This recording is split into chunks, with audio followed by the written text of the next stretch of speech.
તું દયા સાગર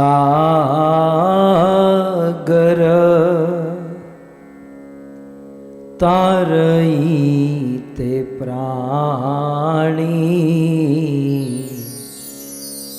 નામ અનેક તુયા શિખાય લિયાની सकल शकति देई नामे तोहारा सकल शकति देई जी नामे तोहारा ग्रहणे राखील नाही काल विचारा तू याद याये छन परम उदारा अतिशय मंद नाथ भाग आमारा नहीं जनमल नामे हे जी अनुराग मोर नाही जनमल नामे अनुराग मोर भक्ति विनोद चित्त दुखे विभोर भक्ति विनोद चित्त दुखे विभोर तुहु दया सागर तारई ते प्राणी नाम अनेक तुया शिकाय लियानी। परम सौभाग्य श्री हरि नाम का जाप करते हुए, श्री महामंत्र का जाप करते हुए हम सब श्रीमद् भागवत कथा का श्रवण कर रहे हैं। हरि नाम जिनकी महिमा हमारे वेदों ने, पुराणों ने और पूर्ववर्ती आचार्यों ने बड़े भाव और प्रेम से गाई है। ठाकुर भक्ति विनोद कहते हैं कि हे कृष्ण, हे प्रभु, आप अत्यंत दया के सागर हो।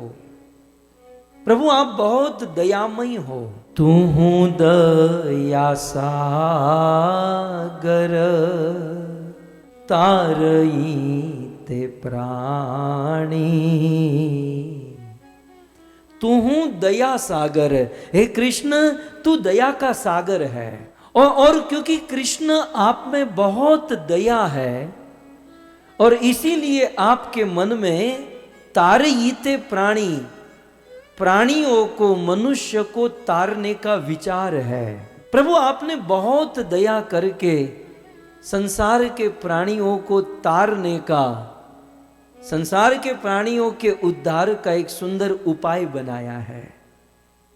तो तू दया सागर, कृष्ण तू दया का सागर है और इसीलिए प्राणियों को तारयिते, प्राणियों को तारने के लिए एक जबरदस्त कार्य किया। क्या कार्य किया? नाम अनेक तुया शिखा याली आनी। संसार के जीवों को तारने के लिए कृष्ण आपने अपना नाम ही दे दिया। कृष्ण आपने स्वयं स्वतः अपना नाम प्रदान कर दिया। और केवल नाम दिया ही नहीं, अपना नाम प्रदान करके शिखायली आनी, चैतन्य महाप्रभु के रूप में इस धरती पर आए और आपने अपना ही नाम लेकर संसार के जीवों को हरि नाम करना सिखाया। हरि नाम को गाना सिखाया, हरि नाम पे जीवन जीना सिखाया। तू हूं दया सागर। कृष्ण आप बहुत दयालु हो, इसलिए आपने संसार के जीवों का कल्याण करने के लिए अपना हरि नाम प्रदान किया। और फिर आगे तीसरी लाइन में कहते हैं, आप देख सकते हैं, और क्या किया? बोले सकल शक्ति देई नामे तोहारा। हे कृष्ण, आपने अपनी सारी शक्ति अपने नाम में प्रदान कर दी है। आपने अपनी सारी शक्ति हरि नाम में रख दी है। और ग्रहणे राखली नाही काल विचारा, और उस नाम को ग्रहण करने में किसी भी प्रकार के काल का विचार नहीं किया। सुबह ब्रह्म मुहूर्त में उस नाम को लिया जाए तो बहुत अच्छा, लेकिन सुबह जपो, दोपहर जपो, रात को जपो, खाते खाते, उठते चलते, नहाते सोते, किसी भी प्रकार के काल का विचार आपने नहीं रखा। जैसे तैसे कोई नाम लेता है तो भवसागर को पार कर जाता है। और इसीलिए रामायण में बहुत सुंदर एक दोहा कहा गया, कली युग युग सम आन नहीं, जो नर करहि विश्वास। हे नर, हे मनुष्य, यदि आप लोग मुझ पर विश्वास करो तो कलयुग जैसा कोई युग नहीं है। कलियुग युग सम आन नहीं, जो नर करहि विश्वास। क्यों? क्योंकि गाई राम गुण गण विमल, भवतर बिन ही प्रयास। क्योंकि इस कलयुग में राम और कृष्ण के गुणों को गाकर, राम और कृष्ण का मात्र नाम लेकर भवसागर को पार किया जा सकता है। और उस राम जी का नाम, कृष्ण का नाम गाने में कोई काल का विचार नहीं है, कोई समय का विचार नहीं है, पवित्रता अपवित्रता किसी भी प्रकार की अवस्था का विचार नहीं है। कहीं भी कभी भी इस हरि नाम को गाया जा सकता है। इसलिए ठाकुर भक्ति विनोद आगे कहते हैं, तुया दया एचन परम उदारा, अतिशय मंद नाथ भाग हमारा। हे प्रभु, आपने तो अपनी ओर से बनता प्रयास कर दिया। प्रभु, आपने अपनी ओर से जितना हो सकता था कलयुग के जीवों को बहुत मिनिमाइज करके, बहुत सरल सिंपल करके दे दिया। अपना नाम दिया, नाम के अंदर अपनी सकल शक्ति, सारी शक्ति को रख दिया, और फिर उसमें कोई पात्र अपात्र, पवित्रता अपवित्रता का विचार नहीं रखा। आपने अपना पूरा प्रयास किया, लेकिन दुर्भाग्य है मेरा। ठाकुर भक्ति विनोद कहते हैं कि दुर्भाग्य है मेरा कि ऐसे हरि नाम में मेरा अनुराग, मेरा प्रेम उत्पन्न नहीं हो रहा है। नाही जन मल नामे अनुराग मोर।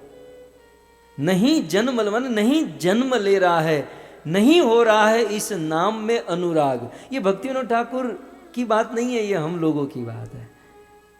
नाम की इतनी इतनी महिमा है, लेकिन फिर भी इस नाम में अनुराग नहीं हो रहा है, इस नाम में प्रेम नहीं हो रहा है। भक्ति विनोद चित्त दुखे विभोर। और इसीलिए भक्ति विनोद के चित्त में बड़ा दुख है, बड़ा कष्ट है। भक्तों, ऐसी ही बात श्री चैतन्य महाप्रभु अपने शिक्षा अष्टकम में करते हैं। श्री चैतन्य महाप्रभु ने अपने पूरे जीवन काल में मानव समाज को ज्यादा नहीं, केवल 8 श्लोक दिए। और उस 8 श्लोक में, तीसरे श्लोक में श्री चैतन्य महाप्रभु कहते हैं, नाम नामकारी बहुधा निज सर्वशक्ति, स्तत्रार्पिता नियमित स्मरणे न कालः। एतादशी तव कृपा हे भगवन् ममापि, दुर्दैवमिदृशमिहा जनिनानुरागः। श्री चैतन्य महाप्रभु कहते हैं कि नामना मकारी बहुधा निज सर्व शक्ति। यूं तो आपने ये श्लोक बहुत बार सुना होगा, इस्कॉन में रहते हुए आपने ये श्लोक बहुत बार गाया होगा, गुनगुनाया होगा। लेकिन इस पर थोड़ा सा विचार किया जाए। श्री चैतन्य महाप्रभु कहते हैं कि नामना मकारी बहुधा निज सर्व शक्ति। भगवान ने अपनी सारी शक्ति अपने नाम में रख दी है। इसलिए यदि हम भगवान का नाम लेते हैं तो उन भगवान की सारी शक्ति हमें प्राप्त हो जाती है। अब ये बात तो आपने सुनी, लेकिन नाम में भगवान ने कौन सी शक्ति रखी है, शायद इस पर विचार नहीं किया होगा।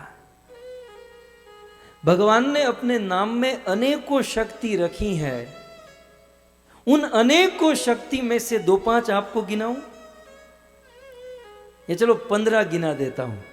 वैसे तो अनंत शक्ति है, भगवान अनंत है, और उस अनंत भगवान की अनंत शक्ति उनके नाम में है।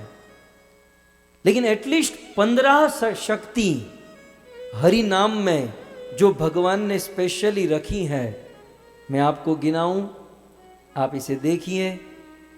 मैं आपके सामने, ये किस पर कहा जा रहा है? शिक्षाष्टकम के 3 श्लोक के प्रथम अर्धाली में कहते हैं ना कि नामना मकारी बहुधा निज सर्व शक्ति। भगवान ने अपनी सारी शक्ति अपने नाम में रख दी है। तो नाम में, हरि नाम में, महामंत्र में कौन सी शक्ति है? वैसे तो अनेकों शक्ति हैं, लेकिन 15 शक्ति आज, फिर कल कुछ बताऊंगा। पहले आज 15 शक्ति समझ लीजिए। सबसे पहले भगवान ने अपने नाम में पहली शक्ति रखी है जिसे कहते हैं संपदा शक्ति। बिल्कुल नया माल है भक्तों, ताजा फ्रेश है। संपदा शक्ति, संपदा समझते हैं भक्तों? हरि नाम में भगवान ने जो संपदा, संपदा माने संपत्ति, हरि नाम में भगवान ने आध्यात्मिक संपत्ति रखी है। अब आध्यात्मिक संपत्ति छोड़ो, भौतिक संपत्ति भी कितनी काम में आती है। जो भी हो, साधु संत भले भौतिक संपत्ति को नकारें, निंदा करें, लेकिन आज भौतिक संपत्ति होने पर हम कुछ भी खरीद सकते हैं। यदि हमारे पास धन हो तो अच्छी मिठाई खरीद सकते हैं, रसगुल्ला, गुलाब जामुन है। यदि धन हो तो मकान खरीद लो, धन हो तो दुकान खरीद लो, वस्त्र खरीद लो, अपना हवाई जहाज खरीद लो। धन से, संसार के साधारण संपत्ति से हम इतनी सारी वस्तु खरीदी जा सकती है। तो भगवान ने अपने नाम में जो शक्ति रखी है वो भौतिक नहीं, वो आध्यात्मिक संपत्ति रखी है। सो नाम नामकारी बहुधा निज सर्व शक्ति। चैतन्य महाप्रभु ने कहा कि भगवान ने अपने नाम में अपनी सारी शक्ति रख दी है। तो प्रथम है संपदा शक्ति। इस शक्ति के और 2 नाम हैं, इसी पहली शक्ति के और 2 नाम हैं। दरिद्रय नाशिनी शक्ति, जो इसी को कहते हैं, और इसी का और एक नाम है लक्ष्मी प्राप्ति संपत्ति। अब देखो, एक के अंदर 2 शक्ति और घुस गई है, तो विस्तार तो बहुत हो सकता है, लेकिन संक्षिप्त में समझिए कि नाम नामकारी बहुधा, हरि नाम में प्रथम शक्ति है संपदा शक्ति। हरि नाम लेने वाला, आप विश्वास करो या न करो, जो हरि नाम लेता है वो संपत्ति से, संपदा से भर जाता है, भर जाता है। अब मुझे यहां पर सीधे सनातन गोस्वामी मेरे सामने आ गए कि तू मुझे ले ले ले ले ले ले, मुझे हाथ जोड़ते भाई मुझे ले लो। अब यहाँ पर अब ये संपदा शक्ति के ऊपर प्रथम शक्ति है ना, संपदा शक्ति।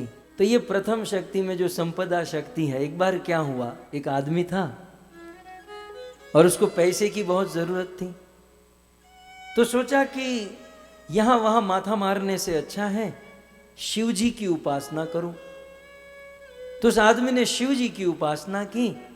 शिव जी उनके सामने, ये सच्ची बनी हुई घटना है, सत्य इतिहास। तो शिव जी प्रसन्न हो गए, बोले क्या चाहिए?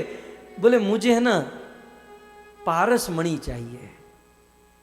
पारसमणि से टच स्टोन, इसे लोहे को टच करो तो वो सोना बन जाए। तो मुझे पारसमणि, शिव जी ने कहा कि पारसमणि चाहिए तो एक काम करो, वृंदावन में यमुना के तट पर मेरे एक मित्र रहते हैं जिसका नाम है सनातन गोस्वामी, उसके पास पारसमणि है, मेरा नाम दे देना, वो तुम्हें प्रदान कर देंगे। शिव जी पर विश्वास, आदमी सीधा वृंदावन पहुंचा। यमुना के तट पर एक कुटिया थी।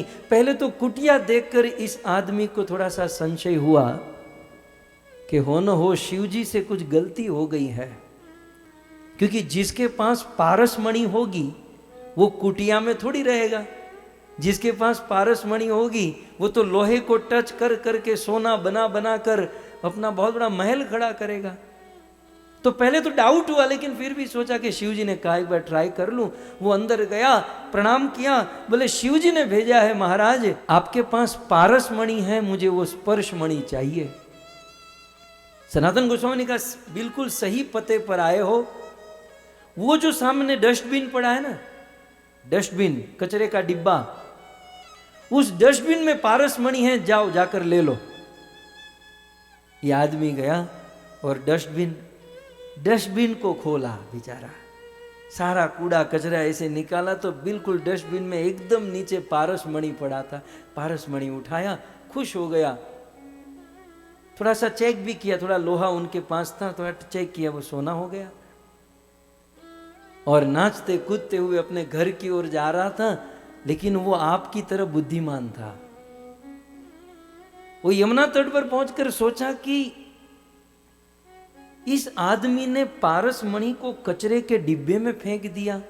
इसका अर्थ यह बनता है कि इस आदमी के पास पारसमणि से भी कोई ऊंची चीज है, पारसमणि से भी कोई बड़ी चीज है, तब तो पारसमणि फेंक दिया, नहीं तो क्यों फेंकेगा। वो यूटर्न लिया, रिटर्न आया, सनातन गोस्वामी को प्रणाम किया, महाराज आपने पारसमणि को डस्टबिन में डाल दिया, मतलब इससे भी बड़ा धन, इससे भी बड़ी संपत्ति आपके पास होनी चाहिए। सनातन गोस्वामी ने कहा है, इसीलिए तो ये सब कचरा फेंक दिया।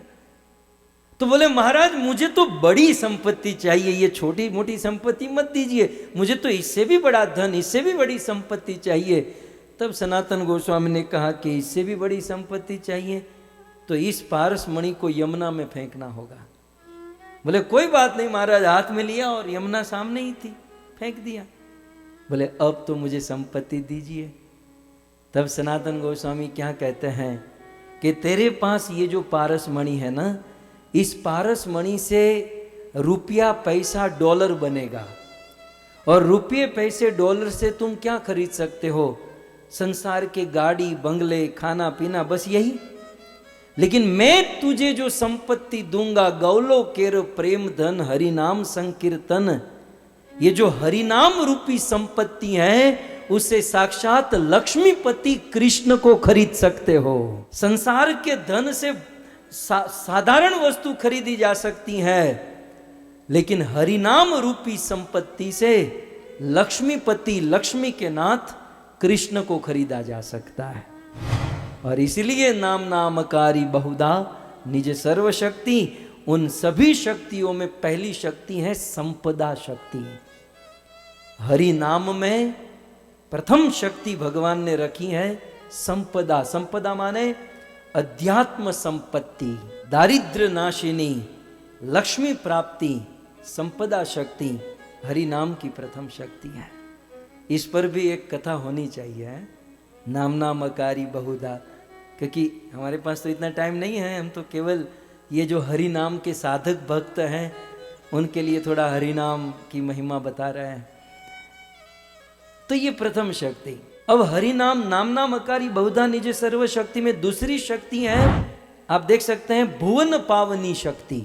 भुवन पावनी का अर्थ होता है भगवान नाम का जप करने से, भगवान नाम का जप करने वाला व्यक्ति जहां जहां अपना कदम रखता है उस स्थान को पवित्र कर देता है, और स्वयं तो पवित्र होता है, अपने आजू बाजू के वातावरण को पवित्र कर देता है।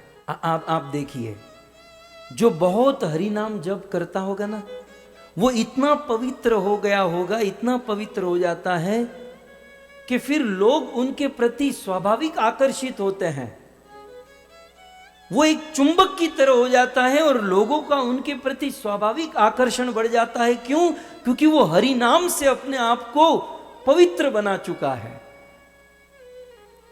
कितनी भी अपवित्र स्थान हो, कितना भी अपवित्र जगह हो, लेकिन हरि नाम किया जाए। हमारे श्रील प्रभुपाद जब भारत से अमेरिका आए और यहां पर इस धरती पर वे भागवत का, हरि नाम का प्रचार कर रहे थे, तो उन दिनों प्रभुपाद जी के पास कोई धन नहीं था, बड़ी स्ट्रगल के दिन थे।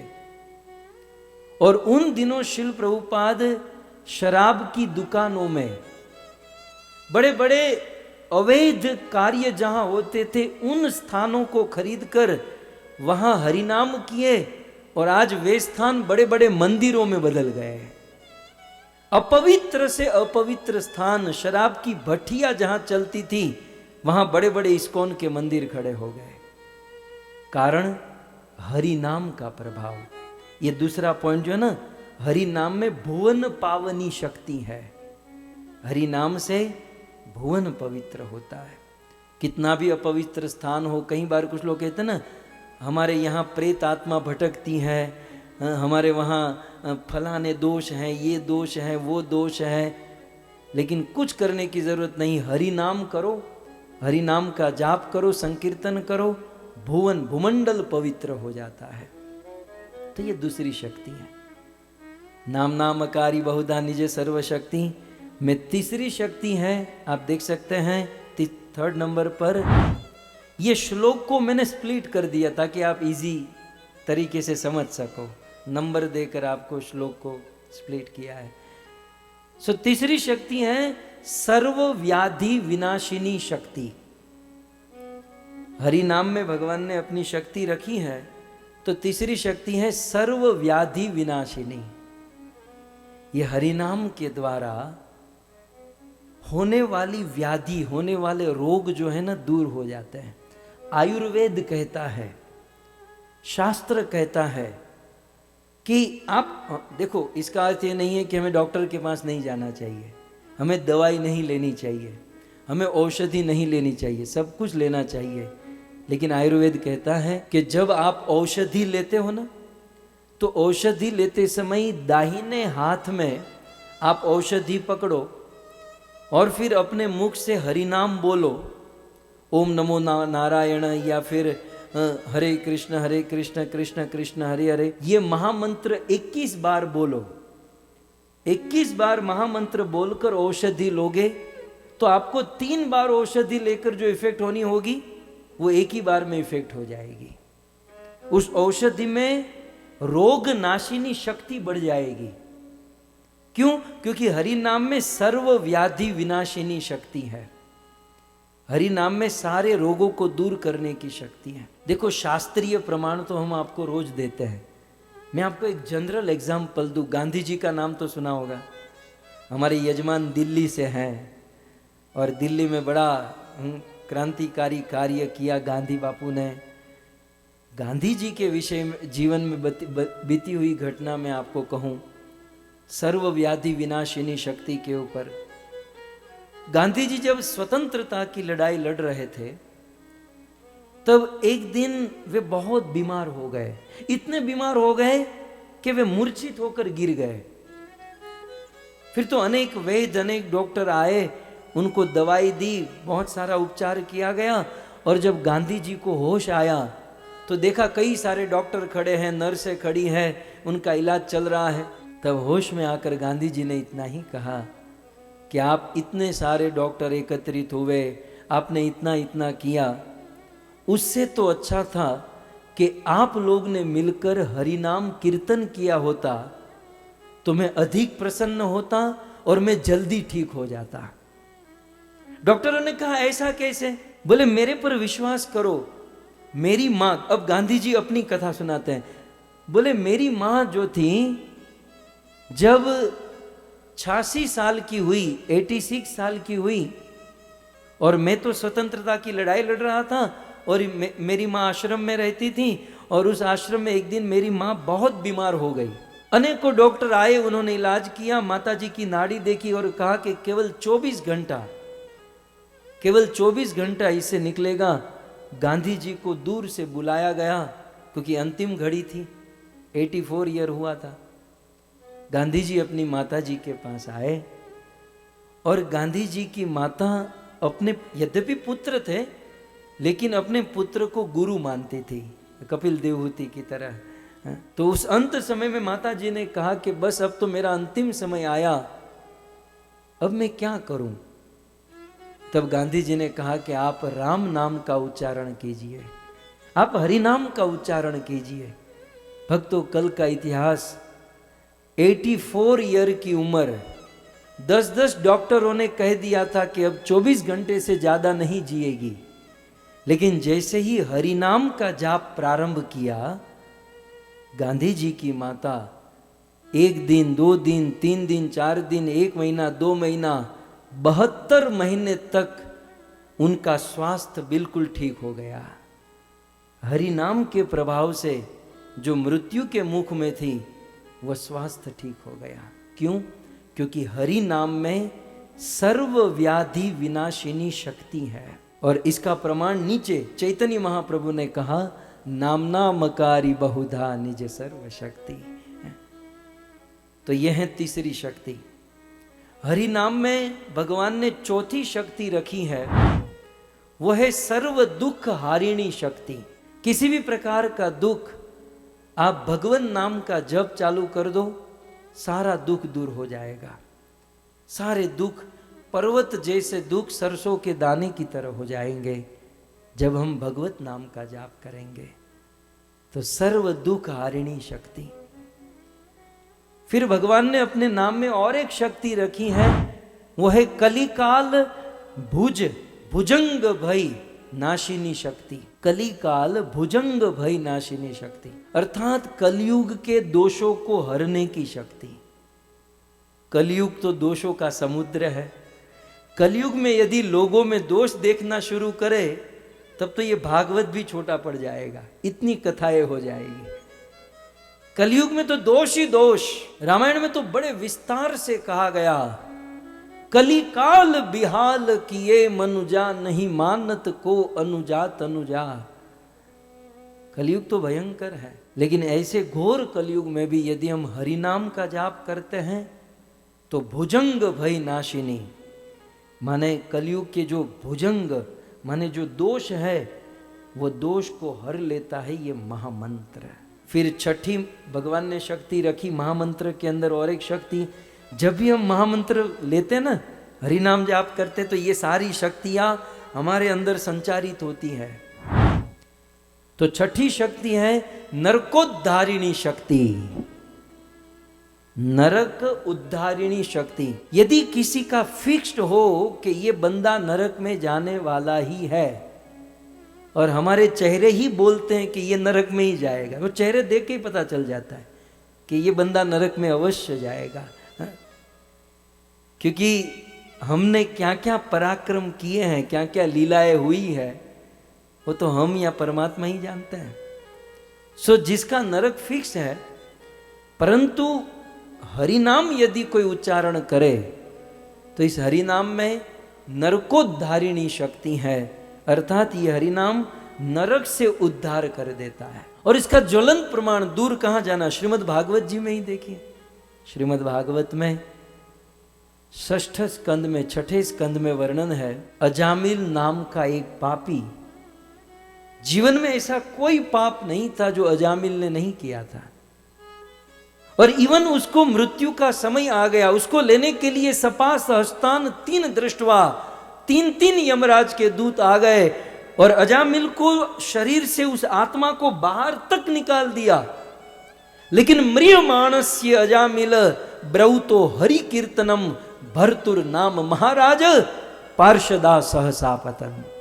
मरते समय अजामिल ने हरि का नाम क्या ले लिया, तुरंत भगवान विष्णु के पार्षद हाथ में तलवार लेकर आए और उस यमराज के दूत को वहां से भगा दिए, अजामिल को नरक में जाने से बचा लिए।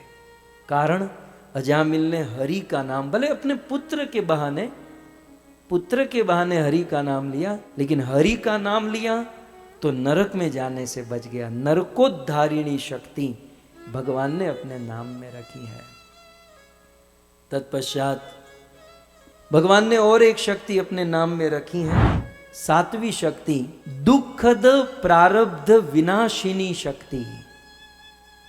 ये 7वीं शक्ति है। दुखद प्रारब्ध, हमारे प्रारब्ध होते हैं और उस प्रारब्ध में सुख और दुख दोनों होते हैं। प्रारब्ध उसे कहते हैं चाहे कुछ भी हो उसे आपको भोगतना ही पड़ेगा। देखिए, हमारे संचित कर्म को तो शायद हम जला सके, काट सके, लेकिन प्रारब्ध को हम जला नहीं सकते, उसे भोगतना पड़ेगा। परंतु यदि हम हरि नाम लेते हैं तो हमारा जो दुखद प्रारब्ध है वो भी दूर हो जाता है। इस दुनिया में हमने अनुभव की हुई बात है। संसार में आप अपने समाज में या किसी अन्य समाज में या किसी अन्य लोगों से धिक्कारे गए हो, संसार से हमको गिराए गए हो, संसार ने हमको हटाया हो, धिक्कारा हो, लेकिन एक बार यदि हम हरि नाम का आश्रय ले लेंगे तो जिन संसार वालों ने हमको गिराया था, हटाया था, धिक्कारा था, वही संसार के लोग हमारे चरणों में गिर जाएंगे, आपके चरणों में हो जाएंगे। क्यों? क्योंकि इसमें दुखद प्रारब्ध विनाशिनी शक्ति। और इसका ज्वलंत प्रमाण ध्रुव, जिस सौतेली माने धिक्कारा था, फटकारा था, निकाला था, लेकिन वही ध्रुव महाराज के चरणों में, क्योंकि ध्रुव ने हरि का नाम लिया। सो दुखद विनाशिनी शक्ति हरि नाम में है। भगवद गीता में कृष्ण भी कहते हैं, अपि चेत सुदुराचारो। हे अर्जुन, कोई व्यक्ति कितना हो दुराचारी हो, लेकिन भजन्ते माम, मेरा नाम लेता है तो साधु एव, वो साधु है, वो बहुत महान है। मेरी दृष्टि में कहता हूं वो महान है, क्योंकि वो मेरा नाम ले रहा है। सो इस प्रकार से ये 7वीं शक्ति। 8वीं शक्ति है कर्म संपूर्ति कारिणी शक्ति। भगवान ने अपने नाम में, नाम नाम अकारी बहुधा, उसमें 8वीं शक्ति है कर्म संपूर्ति कारिणी शक्ति। देखिए, कर्म, हम लोग जीवन में कई सारे कर्म करते हैं, तो कर्म करने में प्रायः योग, वार, नक्षत्र देखा जाता है, पांचांग देखा जाता है, लेकिन यदि हरि नाम का आश्रय लिया है तो जीवन में कोई भी कर्म करो, हरि नाम का आश्रय लेने वाले को मुरहुत देखने की जरूरत नहीं है। जहां तक हमारा जो सर्कल है, मैं बड़े बड़े भागवत के वक्ताओं को जानता हूं, जब भी भागवत कथा का इनविटेशन उनके पास आता है तो पहले पंचांग खोलते हैं और फिर पंचांग में तिथि देखते हैं। और सही बात है कि भाई किस उद्देश्य से भागवत करना है तो कौन सी तिथि में शुरू करना चाहिए, ये सब सिस्टम है। लेकिन ये किन के लिए है? जिन्होंने हरि नाम का आश्रय नहीं लिया। हम तो न तिथि देखे न कुछ किए, फिर भी निर्विघ्न भागवत संपन्न होती है। क्यों? क्योंकि नाम जप करके भागवत में सीधा कूद पड़ते हैं। नाम का आश्रय लिया तो कर्म संपूर्ति कारिणी, जो कर्म है, कर्म कांड है, वह संपूर्ण हो जाता है, वह अधूरा नहीं रहता, उसमें कोई दोष नहीं रहता। तो ये है, भगवान ने ये विशेष शक्ति अपने नाम में रखी है। ये कर्म कांड भी हरि नाम के बिना पूर्ण नहीं होता। आप में से कोई ब्राह्मण हो तो आप जानते होंगे, या जब भी कोई ब्राह्मण कोई कर्म कांड करते होंगे तो आप सुनते होंगे कि सारा कर्म कांड हो जाने के बाद ब्राह्मण देवता एक मंत्र बोलते हैं कि भाई इस कर्म कांड की विधि में जाने अनजाने में कोई गलती हो गई, कोई त्रुटि रह गई, तो हम हरिनाम लेंगे और हरिनाम के द्वारा जो भी त्रुटि है वो परिपूर्ण हो जाएगी। क्यों? क्योंकि हरिनाम में ये शक्ति है। क्या शक्ति है? कर्म संपूर्ति कारिणी शक्ति। नाम नाम अकार, सर्व वेद तीर्थ आदि फलदायिनी शक्ति। अद्भुत। हमारे भारत में क्या ना, जो वेद पढ़ता है उसे पुण्यात्मा माना जाता है।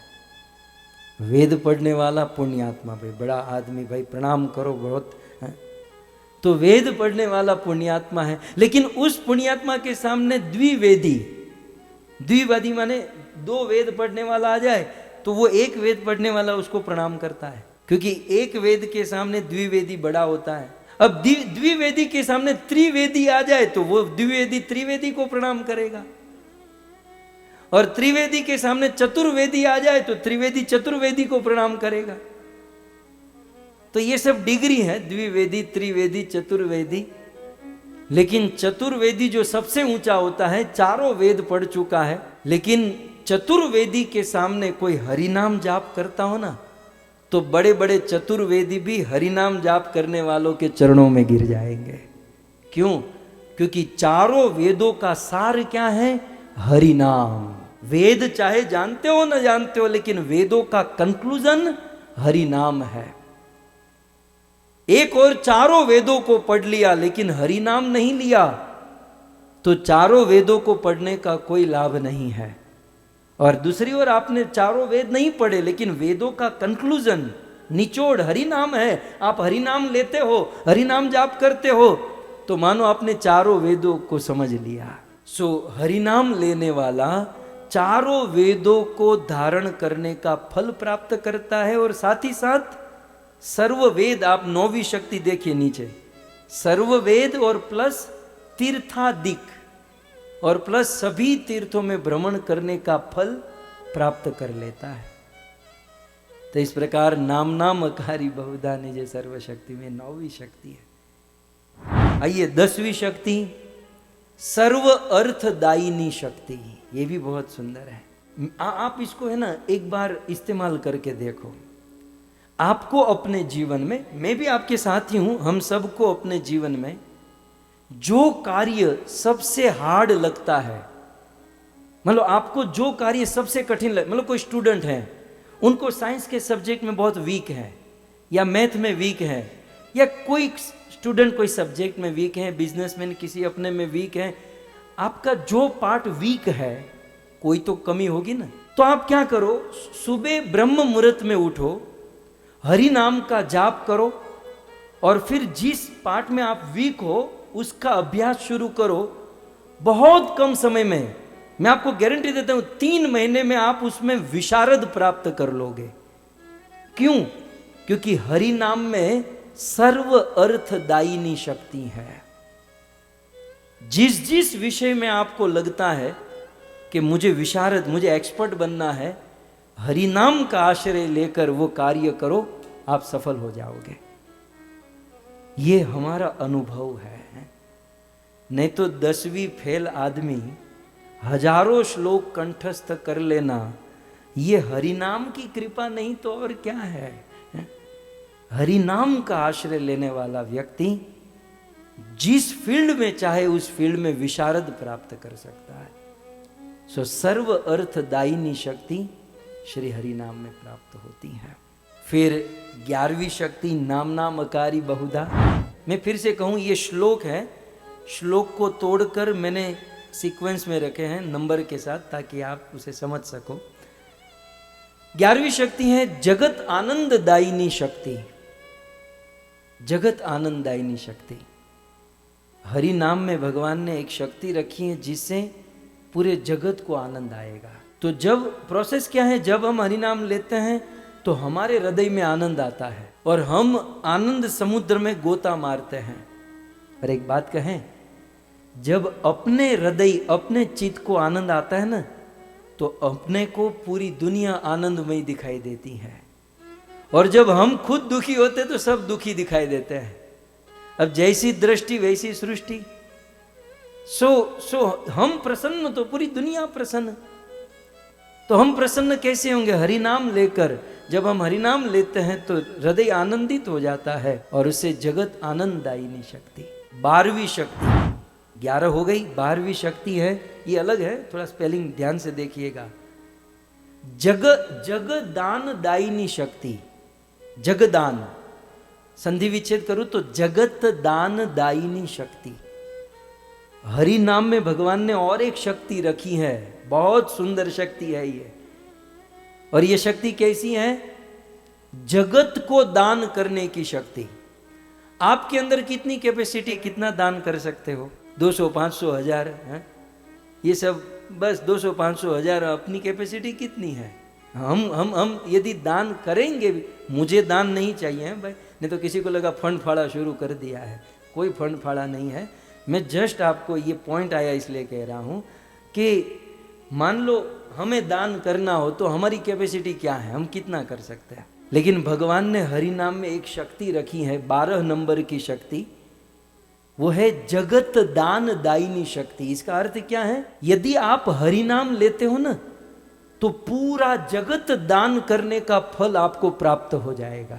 वैसे 200-500 दान करेंगे, लेकिन हरि नाम लेने से जगत को दान करने का फल, कितना भी गरीब से गरीब आदमी हो, कंगाल से कंगाल आदमी हो, लेकिन यदि वो मंत्र का जाप करता है तो जगत दान करने का फल प्राप्त कर जाता है, क्योंकि ये शक्ति भगवान ने अपने नाम में रखी है। थर्ड लास्ट 13वीं शक्ति है अमित गति दायिनी शक्ति। अमित गति दायिनी शक्ति मतलब अमित गति, अमित गति दायिनी शक्ति अर्थात अमित गति प्राप्त हो जाती है। अमित गति माने हम कल्पना भी नहीं कर सकते, हम सोच भी नहीं सकते, इतना प्रोग्रेस, इतनी ऊंचाई पर यह हरि नाम हमको पहुंचा देता है। इस दुनिया में आप बड़े बड़े साधु संत महात्मा को देखो, बैकग्राउंड देखा जाए तो बहुत वीक था। रत्नाकर डाकू से ही शुरू कर दीजिए। रत्नाकर डाकू पशुओं को मारता था, चोरी करता था, लेकिन केवल हरि नाम का आश्रय लिया, कितनी ऊंचाई, वाल्मीकि ऋषि बन गया। कितना बड़ा अंतर, कितनी बड़ी गति। हरि नाम का को ग्रहण करने से एक डाकू वाल्मीकि ऋषि माने भविष्यवेता हो गया। सो अमित गति, हरि नाम का आश्रय लेने वाला व्यक्ति, उसकी गति अमित हो जाती है, मतलब बहुत ऊंची हो जाती है। बंदा कल्पना नहीं कर सकता, उतना अध्यात्म मार्ग में आगे निकल जाता है। फिर नामना मकारी बहुधा में 14वें नंबर की शक्ति है मुक्ति प्रदायिनी शक्ति। जैसे ही हम हरि नाम लेने लगते हैं ना, तो सबसे पहले हमारे सामने मुक्ति आती है। सामीप्य मुक्ति, सारूप्य मुक्ति, सायुज्य मुक्ति, सालोक्य मुक्ति, साष्टी मुक्ति। लेकिन भक्त जो होता है ना, इन मुक्ति को ठुकराते जाता है। हटा, सायुज्य हटाओ, सारूप्य हटाओ, सामीप्य हटाओ, इन सब ये सब सिद्धि, ये सब मुक्तियों को वो ठुकराते जाता है। और ठुकराते ठुकराते ठुकराते जब वो हरि नाम लेते रहता है तो 15वीं शक्ति भगवत प्रीति दायिनी शक्ति। भगवान ने अपने नाम में 15वीं शक्ति रखी है भगवत प्रीति दायिनी, भगवान के प्रति प्रेम प्रदान करने वाली शक्ति, भगवान के प्रति प्रेम जन्माने वाली शक्ति भगवान ने अपने नाम में रखी हुई है। सो इस प्रकार ये हम रोज हम सब भक्त एक साथ मिलकर जो हरि नाम ले रहे हैं, इस हरि नाम की यह अनंत असीम अपरिसीम महिमा है। और हरि नाम का हरि नाम, और साथ ही साथ हम भागवत कथा सुन रहे हैं, और भागवत कथा में हरि नाम का जाप करना और जाप के साथ साथ कीर्तन करना, ये तो उससे भी अधिक महिमा हो जाती है। हमारे भारत के संतों ने बहुत सुंदर कहा, राम नाम की औषधि खरी नियत से खाए। सुनिए, राम नाम की औषधि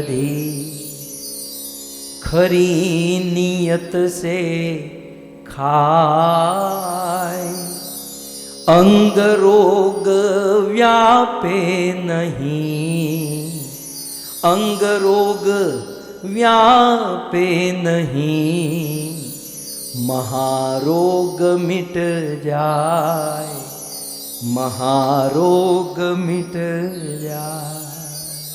ये राम नाम, कृष्ण नाम, ये महामंत्र एक औषधि के समान है। और इस औषधि को खरी नियत से, नियत समझते हो ना, कुछ लोग राम नाम लेते तो है, कृष्ण नाम लेते, लेकिन नियत ठीक नहीं होती। अब नियत का अर्थ क्या मैं आपको बताऊं।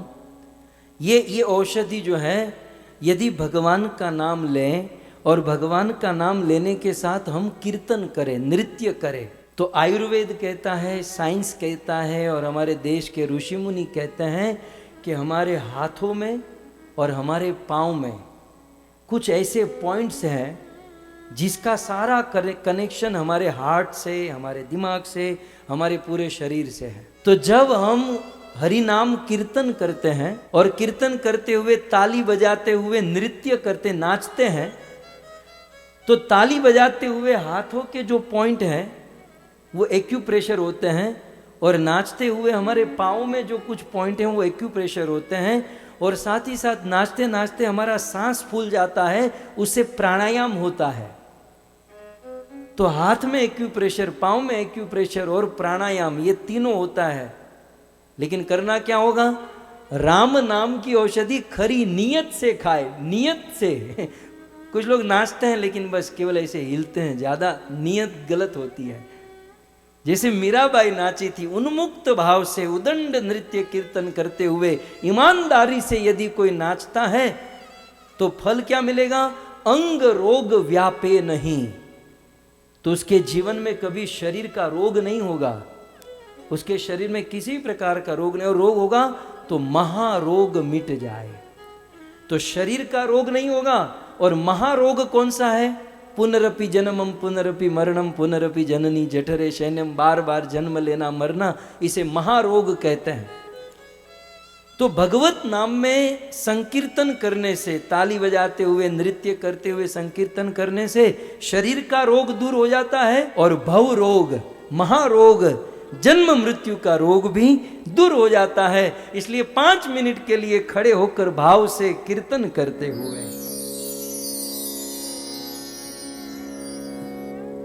राधे मेरी स्वामिनी, मैं राधे को दास, जन्म जन्म मोहे दीजियो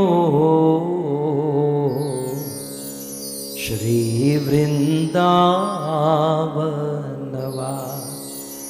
राधा तू बड़ भागिनी, अने कौन तपस्या की, तीनों लोक के नाथ है, सो तेरो वाधीन, सो तेरो वाधीन।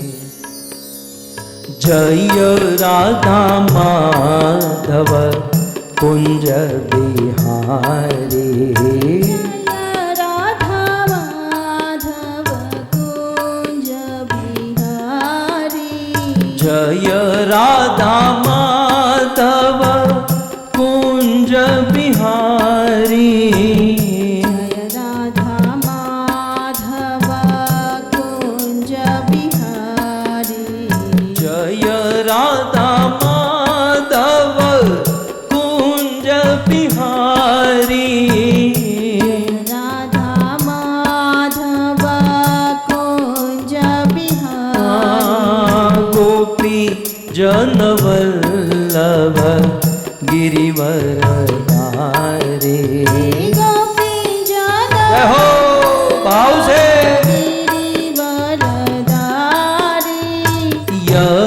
यशोदानंदन ब्रज जन रंजना, यशोदानंदन ब्रज जन रंजन, यशोदानंदन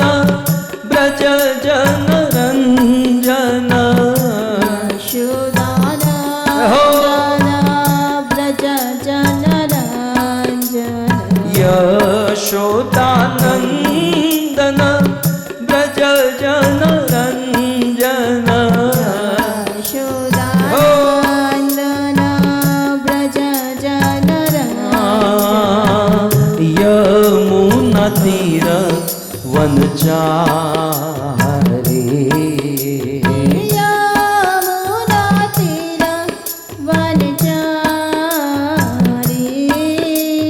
जय राधा माधव कुंज बिहारी जय राधा माधव कुंज विहारी कृष्ण गोविंद गोविंद गोपाल नंद लाल राधे गोविंद गोविंद गोपाल नंद लाल कृष्ण गोविंद जय हो गोविंद गोपाल नंद लाल राधे गोविंद गोविंद गोपाल नंद लाल गोपाल नंद लाल गोपाल नंद लाल गोपाल नंद लाल गोपाल नंद लाल गोपाल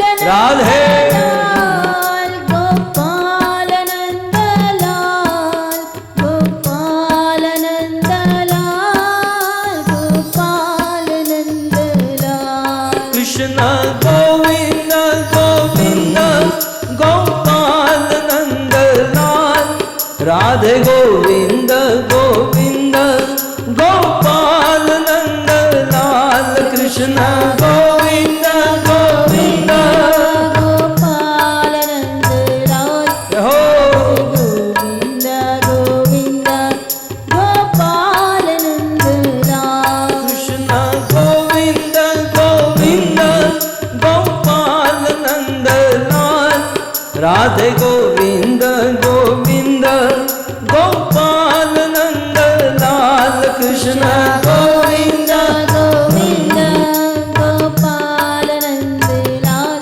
राधे गोविंद गोविंद गोपाल नंद लाल हरे कृष्णा कृष्णा कृष्णा हरे हरे हरे राम राम राम हरे हरे हरे कृष्णा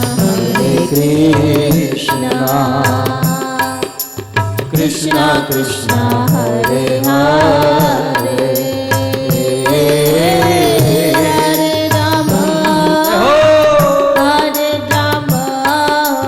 राम राम हरे हरे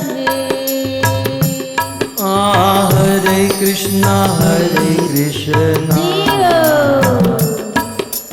कृष्णा कृष्णा हरे हरे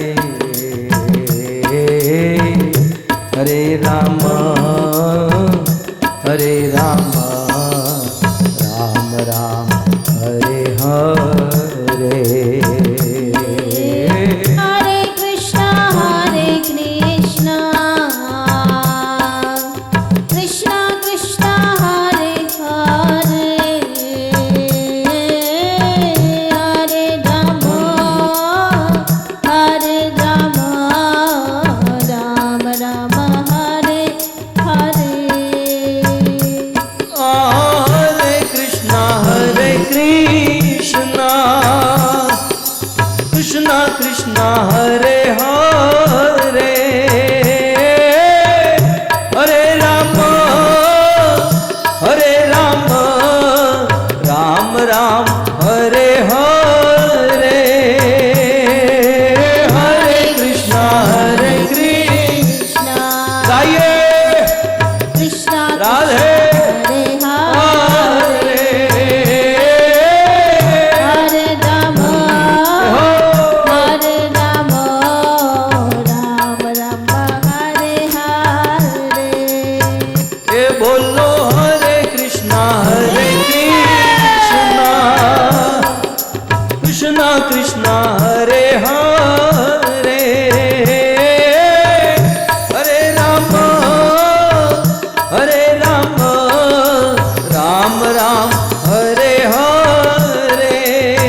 राधा गोविंद राधा गोविंद राधे।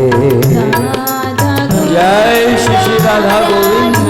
गोविंद राधा गोविंद राधे। आहा जगन्नाथ जगन्नाथ बलदेवा जय सुभद्रा।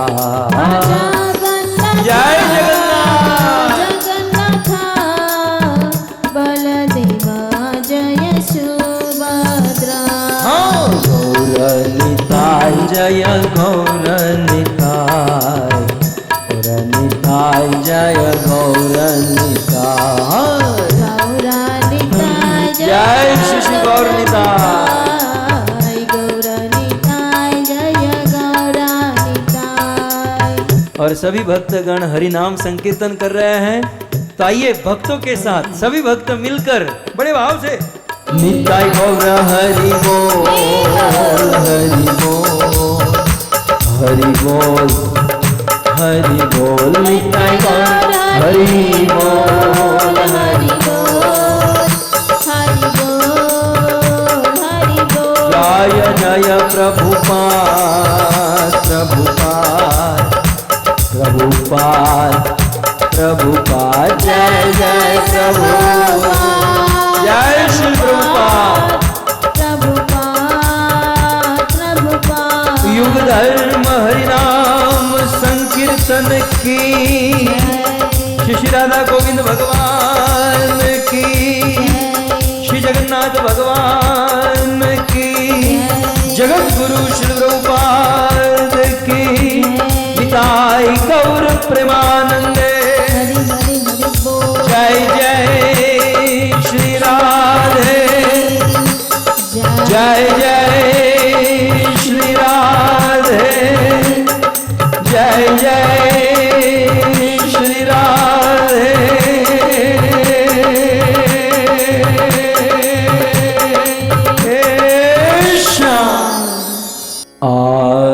आराध्यो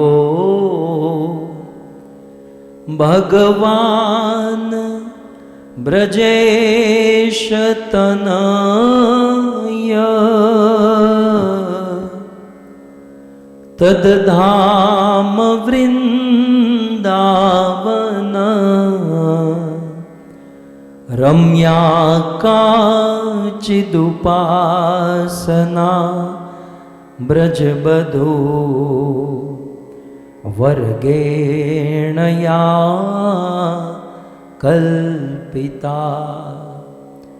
श्रीमद्भागवतं प्रमाणममलं प्रेमापुमर्तो महान् श्री चैतन्य महाप्रभु मतमिदं तत्रादरो नः पर। वंशी विभूषितकरा नवनीरदाभात्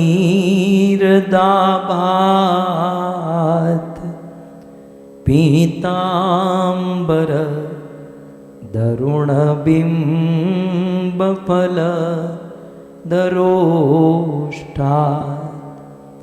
पूर्णेन्दुसुन्दरमुखात् अरविन्दनेत्रात् कृष्णात् परं किमपि तत्व अहं न जाने।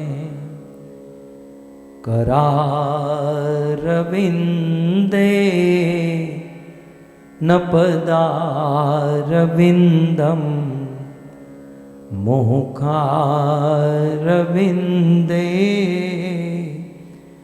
विनिवेशयन्तं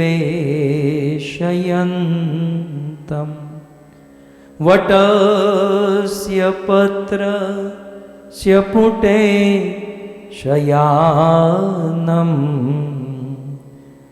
बालं मुकुन्दं मनसा स्मरामि। ॐ नमो भगवते वासुदेवाय।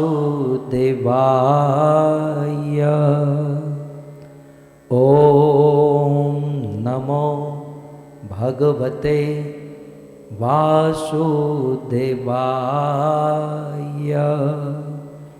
ॐ नमो भगवते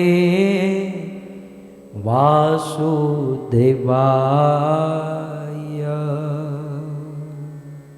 जय जय श्री राधा रमण। जय जय नवल किशोर। जय गोपी चित चोर प्रभु। जय जय माखन चोर। जय जय माखन चोर। श्री कृष्णचंद्र भगवान की, जगत गुरु श्रील प्रभुपाद की। उपस्थित भगवत कथा अनुरागी पधारे हुए भक्त वृंद, इस सभा को परम सुशोभित करने वाले अंतर्राष्ट्रीय कृष्ण भावनामृत संघ इस्कॉन के वरिष्ठ भक्तगण, दूर दूर से, देश विदेश से, फेसबुक यूट्यूब आदि के माध्यम से इस कथा का श्रवण करने वाले समस्त श्रोतागण, आप सभी भक्तों का श्रीमद् भागवत कथा के चतुर्थ दिवस में पुनः एक बार हार्दिक स्वागत एवं आप सबके चरणों में हमारा प्रणाम। राधे श्याम। श्रीमद् भागवत श्रुति फल, क्या सब्जेक्ट है। श्रीमद् भागवत में अनेकों प्रकार के श्रुति फल है। सबसे पहले श्रीमद् भागवत गोकर्ण और धुंधुकारी की कथा सुनकर पितृ की तृप्ति होती है। पांडवों का निर्वाण सुनने से हरि भक्ति प्राप्त होती है। कल सुना देव उपासना प्रसंग सुनने से सर्व सिद्धि प्राप्त होती है। ब्रह्मा जी के द्वारा की गई स्तुति का पाठ करने से भगवान प्रसन्न हो जाते हैं।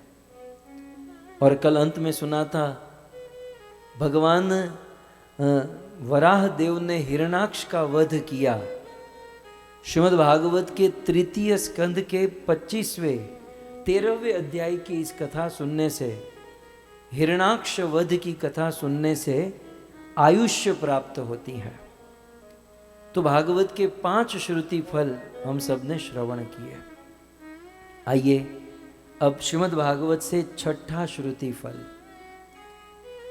श्रीमद् भागवत में श्री मैत्रेय मुनि कहते हैं, य इदं मनुशृणोति यो भीतते कपिल मुने मतमात्मयोग गुह्यम् भगवती कृतधि सुपर्णकेता उपलभते भगवत पदारविंदम। ये श्रीमद् भागवत के तृतीय स्कंद का 33वें अध्याय का 37वां श्लोक है।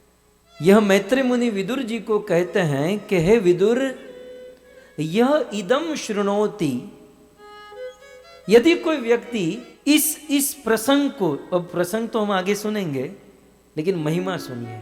यह इदम शृणोति, यदि कोई व्यक्ति यह प्रसंग को सुनता है। अब देखिए यहां पर समझने लायक बहुत सुंदर बात है। यह इदम शृणोति यदि कहा होता ना तो चल जाता कि यह इदम, इस प्रसंग को शृणोति यदि कोई सुनता है, लेकिन बीच में एक शब्द रखा गया अनुशृणोति। यह इदम अनुशृणोति, यदि कोई सुनना तो है लेकिन कैसे सुनना है तो अनुशृणोति।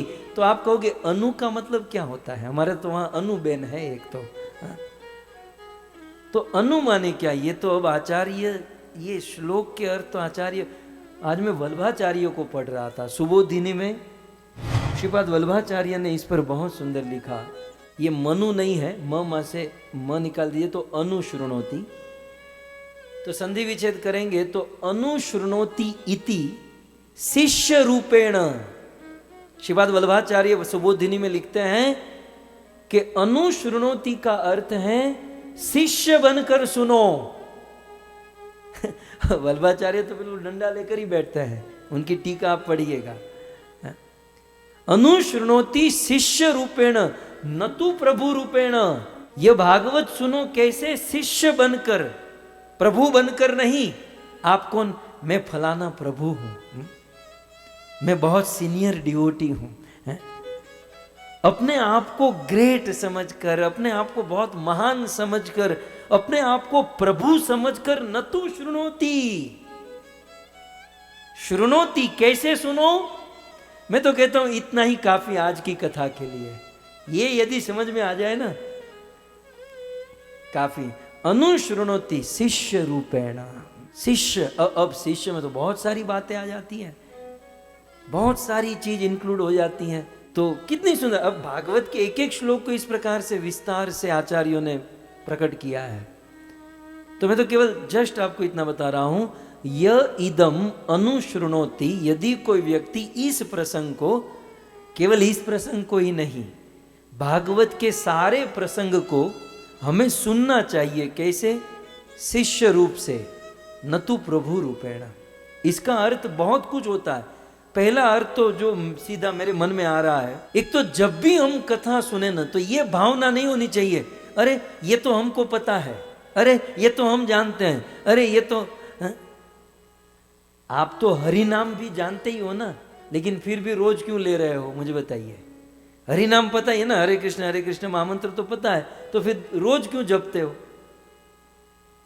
आपको पता है ना रोटी कैसी होती है, तो रोटी रोज क्यों खाते हो? हम जानते हैं भात कैसा होता है, तो भात रोज क्यों खाते हैं? यदि हमें पता भी हो तो इसका अर्थ यह नहीं है कि इसकी आवश्यकता नहीं है, इसकी जरूरत नहीं है। इसलिए सबसे पहली बात, अनुशृणोति इति शिष्य रूपेण, तो यहां शिष्य रूप का पहला अर्थ होता है कि यह समझकर नहीं कि मैं सब जानता हूं, यह समझकर कि मैं कुछ नहीं जानता, अपने आप को बिल्कुल मूर्ख समझकर, अपने आप को बिल्कुल हीन समझकर हमें कथा सुननी चाहिए। और बात भी सत्य है, यदि बहुत कुछ जानकर कथा सुनेंगे ना तो इतना आनंद नहीं आएगा। मूवी देखते हो क्या? नहीं, अभी नहीं, अभी तो आप सब सुधर गए, पहले तो देखा होगा ना, रसिक लोग हैं आप तो, बहुत अच्छा। આમ સારું આવ્યું હોય ને તો જોઈ લેવાનું, એમાં અબડાઈ ન જઈએ આપણે। तो हुआ कि जब मूवी देखते ना, एक मूवी यदि आपने देख लिया तो उसको दूसरी बार देखने में आनंद नहीं आएगा। एक बार वो स्टोरी पता चल गई तो दूसरी बार आनंद नहीं आएगा। लेकिन बहुत सालों के बाद उसे हम भूल गए तो फिर देखने में आनंद आएगा। तो भूलना यहां गुण हो गया, जितना भूला उतना आनंद बढ़ गया। भागवत जी में भी ऐसा है, अनुशृणोति इति शिष्य रूपेण न तु प्रभु रूपेण। मैं बहुत जानता हूं, मुझे तो ये सब पता ही है, इस भावना से नहीं, शिष्य की भावना से। पता भी है तो क्या हो गया, हम आस्वादन करेंगे, हम आनंद लेंगे, आनंद लेते हुए सुनेंगे। शिष्य रूपेण न तु प्रभु रूपेण। और एक इसका अर्थ बहुत सारे हो सकते हैं। सेवा की भावना से सुनना चाहिए, विनम्रता की भावना से सुनना चाहिए, जिज्ञासा की भावना से सुनना चाहिए। तो यहां पर कहते हैं यह इदम अनुशृणोति, ऊपर देखिए, यदि कोई व्यक्ति इस प्रसंग को सुनता है शिष्य भाव से, तो पूछा जाए कौन सा प्रसंग, तो दूसरी लाइन में कहते हैं कपिल मुने,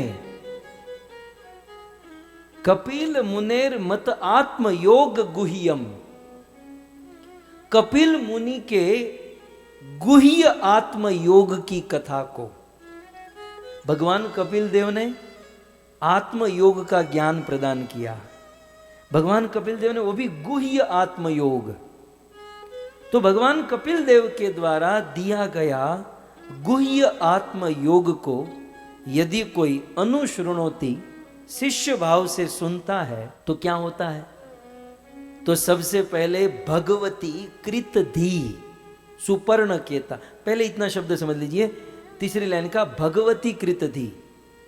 भगवान कपिल देव और माता देवहूति की कथा को कोई सुनता है तो उनकी बुद्धि जो है कृतधी हो जाती है। अब कृतधी बुद्धि का अर्थ क्या है, नीचे टीका में देख सकते हैं। कृतधी माने अर्पित बुद्धि, तो भगवती कृतधी माने भगवत अर्पित बुद्धि। हमारी बुद्धि जो है ना भगवान को अर्पित हो जाती है, माने हमारी बुद्धि में भगवत परक डिसीजन ही आते हैं। बुद्धि का काम है डिसीजन लेना, निर्णय लेना। तो भगवान कपिल देव के इस गुह्य रहस्य को यदि हम सुनेंगे तो एक तो हमारी बुद्धि ठिकाने पर आ जाएगी। कृत धी, हमारी बुद्धि जो ना कृत माने माने अर्पित बुद्धि हो जाएगी। और श्रीपाद वीर राघव आचार्य ने कृतधी का अर्थ कहा। कृतधी माने क्या? तो श्रीपाद वीर राघव जी कहते हैं कृतधी निष्पन्न भक्ति योगोर भूतवा। कपिल और देवहूति, कपिल देव के इस गुह्य ज्ञान को, आत्मज्ञान को यदि हम सुनते हैं तो कृतधी हमारी बुद्धि निष्पन्न भक्ति योगोर भूतवा, हमारी बुद्धि भक्ति योग के द्वारा भर जाती है। हमारे दिलो दिमाग, हमारी बुद्धि में भक्ति योग आ जाता है। हमारी बुद्धि भक्ति योग से युक्त हो जाती है। और बुद्धि जब भक्ति योग से युक्त हो जाए तो नीचे क्या लिखा? भगवत पदार विंदम लभते, भगवान के चरण कमल को लभते, प्राप्नोति इति लभते, प्राप्त कर लेती है। तो बहुत सुंदर कहते हैं कि यह इदम शृणोति अनुशृणोति, यदि कोई व्यक्ति इस प्रसंग को सुनता है। कौन सा प्रसंग? कपिल मुने, कपिल देव के द्वारा दिए गए योग गुह्यम, गुह्यम योग सांख्य योग, गुह्य सांख्य योग की कथा को कोई सुनता है तो भगवत कृतति। और फिर उपलभते भगवत पदार विंदम। अब भगवत पदार विंदम लभते, इतना तो आपको समझ में आता है, लेकिन यहां पर भी एक्स्ट्रा शब्द जोड़ रहे हैं कि लभते तो है लेकिन उपलभते। भगवान कपिल देव के इस गुह्य योग को सुनने से भगवान के चरण लाभ प्राप्त करते हैं, लेकिन लभते नहीं, उपलभते। तो उपलभते का अर्थ वंशीधर जी और विश्वनाथ चक्र ठाकुर करते हैं कि उप शब्द का अर्थ है आधिक्य न। बहुत सुंदर यहां पर अर्थ किया गया है। अब देखो, अब भगवान की कथा तो सब लोग सुनते हैं, तो इसका अर्थ है कि सब लोग भगवान के पास जाएंगे तो वहां टोला नहीं बढ़ जाएगा? टोला बढ़ता है आपके वहां? तो हमारे वहां टोला, तो अब इतने सारे लोग भगवान के पास जाएंगे तो टोला बढ़ जाएगा। तो फिर इतने सारे लोग भगवान के पास होंगे, मतलब जस्ट एक इमेजिन कीजिए, तो फिर भगवान से निकट कौन रहेगा? ये भी एक प्रश्न फिर वहां जाकर ये मगजमारी होगी कि भाई इतने सारे लोग भगवान के पास है तो फिर निकट में कौन रहेगा? तब यहां उत्तर दिया गया है कि यदि भगवान कपिल देव की इस कथा को सुनोगे तो क्या होगा? भगवत पदार विंदम लभते, भगवान के चरण प्राप्त तो होंगे, लेकिन कैसे? उपलभते। तो उपलभते का अर्थ नीचे क्या करते हैं? उप माने आधिक्येन, आधिक्येन माने प्रेमवत पार्षदतया, आधिक्येन माने एकदम निकट। भगवान की तो प्राप्ति होगी, लेकिन भगवान की प्राप्ति बहुत निकट से होगी, माने भगवान के निकट के पार्षद बनोगे। वहां पर भी ये भी प्रश्न तो रह ही जाता है ना कि पार्षद बनेंगे तो कहाँ के? तो बोले उप माने निकट के, हम कहते हैं ना उपवास, उप माने निकट, तो उपलभते माने निकट, आधिक्य न मतलब बहुत निकट, भगवान के बहुत निकट का स्थान प्राप्त होगा। और दूसरा क्या होगा? प्रेमवत पार्षदतया, भगवान के प्रति प्रेम उत्पन्न हो जाएगा, भगवान के प्रति प्रीति उत्पन्न हो जाएगी। और नीचे आप देखिए, पार्षदतया भगवत पदारविंद सेवार्थ प्राप्नोति, और भगवान के चरण की बहुत निकटतम सेवा हमें प्राप्त हो जाएगी। तो श्रीमद् भागवत के इस प्रसंग को सुनने से, ये छठा प्रसंग है, और सांख्य तत्व दर्शन, इस प्रसंग का नाम है सांख्य तत्व दर्शन। भगवान कपिल देव के द्वारा आत्म योग का गूढ़ रहस्य, इसको सुनने से क्या फल मिलेगा? श्रुति फल क्या है? भगवत प्रीति। एक वन वर्ड में यदि कहना हो तो श्रुति फल है भगवत प्रीति। तो ये छठा प्रसंग है, और भगवान कपिल देव के इस प्रसंग को सुनने से भगवत प्रीति प्राप्त होती है, भगवान के प्रति प्रेम प्राप्त होता है। श्रुति फल समझ में आ गया? आइए अब डूबते हैं, अब थोड़ा उतरते हैं अंदर। सो भगवान कपिल देव का प्रसंग श्रीमद् भागवत के तीसरे स्कंद में है। आप सब जानते हैं भगवान कपिल देव की माता देवहूति और पिता का नाम है कर्दम। कर्दम ऋषि का जन्म ब्रह्मा जी से हुआ, देवहूति का जन्म मनु महाराज की कन्या के रूप में हुआ। और फिर दोनों के मन में इच्छा थी कि हमारा किसी भक्त के साथ विवाह हो, तो भगवान का योग, कर्दम और देवहूति दोनों का विवाह हो गया। विवाह हुआ, कर्दम ऋषि समाधि में है, भजन में है, और देवहूति बहुत सुंदर सेवा कर रही है। लगभग 50-60 वर्ष के बाद जब समाधि खुली, तब कर्दम ऋषि को हुआ कि मैंने विवाह किया, मुझे मेरी पत्नी को प्रसन्न करना चाहिए। कर्दम ऋषि ने अपने भक्ति के बल से बिंदु सरोवर में हजारों दासियों को प्रकट किया, अपनी पत्नी देवहूति को बिंदु सरोवर में भेजा। उन दासियों ने अमृत का पान कराया, सुंदर स्नान कराया, सुंदर श्रृंगार कराया, और सुंदर रूप धारण करके देवहूति प्रकट हुई।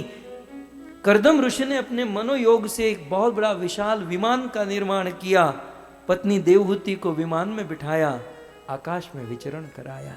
मैत्रेय मुनि कहना चाहते हैं कि एक भक्त अपनी पत्नी को जो आनंद दे सकता है, ये संसार के साधारण लोग उनको उतना आनंद नहीं दे सकते जितना एक भक्त अपनी पत्नी को आनंद दे सकता है। सो कर्दम ऋषि ने अपनी पत्नी को विमान में बिठाकर अनेकों लोकांतर में विचरण किया, और फिर जब वापस लौटे तो कर्दम और देवहूति से 9 कन्या का जन्म हुआ। और ये 9 कन्या हमारी तरह नहीं, ये देखते ही देखते बड़ी हो गई। ऐसा नहीं कि उनका पालन पोषण करने में 15-20 साल बीत गए, नहीं, ये तो भगवान का योग था। 9 कन्या का जन्म हुआ और देखते ही देखते बड़ी हो गई। और इवन कर्दम ऋषि ने अपनी 9 कन्या का विवाह भी करा दिया। कहते हैं प्रथम कन्या का नाम था कला, कला का विवाह मरीचि के साथ कराया। दूसरी कन्या थी हविर्भू, हविर्भू का विवाह पुलत्स्य ऋषि के साथ कराया।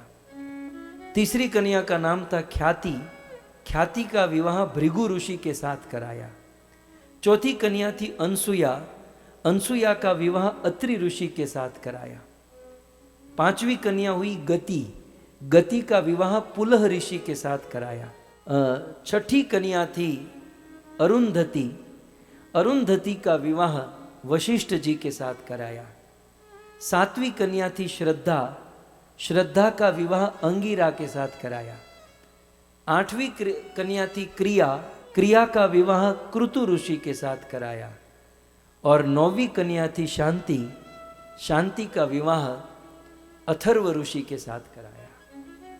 तो इस प्रकार श्री कर्दम ऋषि ने अपनी 9 की 9 कन्या का विवाह करा दिया, और कर्दम ऋषि अब घर पर कोई नहीं। और फिर माँ देवहूति ने कहा था कि आपने मुझे वादा किया कि आप एक पुत्र प्रदान करोगे।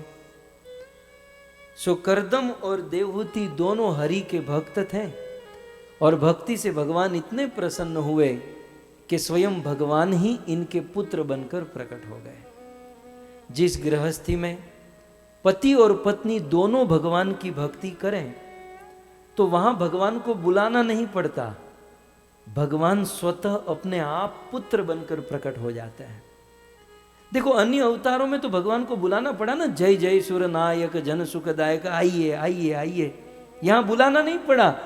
देखा इतनी सुंदर घर गृहस्थी, पति पत्नी दोनों भजन करते हैं। यहां तो मुझे जान, चाणक्य पंडित ने नीति में एक श्लोक लिखा है, राजेश जी, चाणक्य पंडित ने एक बहुत सुंदर बात कही है कि जिसके घर में खाने के लिए ठीक से अन्न हो, मतलब खाना पीना ठीक हो, जिसके घर में पत्नी उनकी बात मानती हो, जिनके घर में साधु संतों का आगमन होता हो, जिनके घर में हरिनाम होता हो, जिनके घर में कीर्तन होता हो, उनको वैकुंठ जाने की जरूरत ही नहीं है, क्योंकि उनका घर ही वैकुंठ है। और जिनके घर में पत्नी मानती न हो, बच्चे अपने माँ बाप का मानते न हो, जिनके घर में साधु संतों का आगमन न हो, हरि कीर्तन न हो, तो उस आदमी को नरक में जाने की जरूरत नहीं है। क्यों? क्योंकि यत्र नरक इव ही, उसके लिए उनका घर ही नरक है। बेचारा नरक में घर ही उनके लिए नरक है, उसे नरक में जाने की कोई जरूरत नहीं। कहने का अर्थ यह है कि घर पर पति पत्नी में प्रेम हो और दोनों भजन करे, दोनों धर्म का आश्रय ले, तो भगवान को उनके घर पर आने की इच्छा हो जाती है। भगवान कपिल देव एक ऐसे अवतार, बुलाना नहीं पड़ा, करदम और देवहूति के सुगंधित स्वच्छ पवित्र जीवन को देखकर स्वतः भगवान ही प्रकट हो गए। कार्तिक महीना, कृष्ण पक्ष, बुधवार के दिन स्वयं भगवान विष्णु कपिल देव के रूप में करदम और देवहूति के पुत्र के रूप में प्रकट हो गए। श्री कपिल देव भगवान की। सो भगवान कपिल देव प्रकट हुए और भगवान कपिल देव भी देखते देखते बड़े हो गए। इनको बड़े होने में क्या देरी। और जब ये बड़े हो गए तो फिर करदम ऋषि ने सोचा कि बस अब मेरी घर पर आवश्यकता नहीं है, मुझे वानप्रस्थ आश्रम स्वीकार कर लेना चाहिए। एक दिन आए अपने पुत्र के पास करदम जी, बोले बेटा अब मैं भजन करना चाहता हूं, मेरी इच्छा है कि अब मैं संन्यास ले लूं और वन में जाकर भजन करूं। तो भगवान कपिल देव कहते हैं पिताजी बिल्कुल परफेक्ट सोचा है आपने, आपको माता जी की कोई चिंता नहीं, मैं घर पर हूं, मैं सब ध्यान रखूंगा। और आप गच्छ कामम मया पृष्ठो, यदि मुझे पूछते हो तो गच्छ काम, पिताजी आप जाओ। और मई संन्यस्त कर्मणा, और संन्यास धर्म का पालन करो, भागवती धर्म का पालन करो, और पालन करके जितवा सुदुस्त्यजम मृत्यु, जिस मृत्यु को जीतना कठिन है, दुस्त्य दुरु है, लेकिन भागवती आश्रय करके अमृतम त्वम माम भजा, आप अमृत को प्राप्त करो, भजन करो। इसे कहते हैं पुत्र। भक्तों पुत्रों का भी कर्तव्य होता है कि हमारे पेरेंट्स जब बड़े हो जाए तो उनको रिटायर करे, उनको निवृत्त कर दे, उनको घर गृहस्थी के भार से मुक्त कर दे और भजन करने का अवकाश प्रदान करे कि आप भजन कीजिए। सो इस प्रकार से करदम जी निकल पड़े। और करदम ऋषि जब वन में चले गए, अब तो भगवान कपिल देव घर पर है, माँ देवहूति घर पर है, लेकिन माँ देवहूति के मन में अशांति है, बड़ी चिंतित है। और माँ देवहूति एक दिन दुखी होकर भगवान कपिल देव के पास आती है, दोनों हाथ जोड़कर कहती हैं, हे प्रभु, आज मैं आपकी मां बनकर नहीं परंतु एक शिष्य, एक जिज्ञासु बनकर आपके पास आई हूं। मेरे जीवन में बहुत अशांति है, मेरे मन में बहुत अशांति है, मैं अनेकों प्रकार के कष्ट दुखों से ग्रस्त हूं। प्रभु आप बताइए कि इन दुखों से मुक्त होने के लिए मुझे क्या करना चाहिए। तब भगवान कपिल देव कहते हैं कि मां, दुखों, पहले तो ये समझिए कि दुख का कारण क्या है। दुखों से मुक्त होने की बात तो बाद में करेंगे, पहले दुख का कारण क्या है ये तो समझ लीजिए। दुख का कारण क्या है? भगवान कपिल देव कहते हैं प्रसंगम अजरम पाशम आत्मानम कवयो विदुहु। बड़े बड़े कवियों ने, मनीषियों ने दुख का कारण बताया है बंधन। दुख का कारण है बंधन। इस दुनिया में अनेकों प्रकार के बंधन हमें दुख देते हैं। तो फिर बंधन का कारण क्या है? तो कहते हैं प्रसंगम, आसक्ति, अटैचमेंट। इस संसार की किसी वस्तु और व्यक्ति से आसक्ति हो जाती है और उस आसक्ति, उस अटैचमेंट के कारण मां बंधन हो जाता है। आसक्ति के कारण बंधन हो जाता है और ये बंधन ही हमें दुख देता है। तब माता देवहूति कहती हैं कि तो प्रभु इस बंधन से मुक्त होने के लिए क्या करें? भगवान कपिल देव कहते हैं कि हम सब के हृदय में आसक्ति है। यहां बैठा हुआ कोई दावा नहीं कर सकता कि भाई मैं आसक्ति से मुक्त हूं। फिलहाल मुक्त है, लेकिन समय आने पर अटैच हो ही जाते हैं, आसक्ति आ ही जाती है। तो आसक्ति हम सब के हृदय में है। और ऐसा भी नहीं कि कोई एक चिपिया लेकर आसक्ति को ऑपरेशन करके निकाल दो, ऐसा भी नहीं है कि आसक्ति को ऐसे निकाला जाए। भगवान कपिल देव ने बहुत सुंदर उपाय दिया। तो भगवान कपिल देव कहते हैं कि आसक्ति दुख का कारण है, लेकिन जो आसक्ति हमने दुनिया की वस्तुओं में और दुनिया की व्यक्ति में कर रखी है, वही आसक्ति आप दूसरी लाइन में देखिए, स एव मतलब स माने वह आसक्ति साधुषु कृते, साधुओं में कर लेते हैं।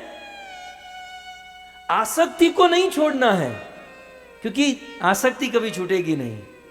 वो ऐसा तत्व है जिसको आप निकाल कर फेंक नहीं सकते, लेकिन हां डाइवर्ट कर सकते हैं। बुद्धिमान व्यक्ति डाइवर्ट करेगा।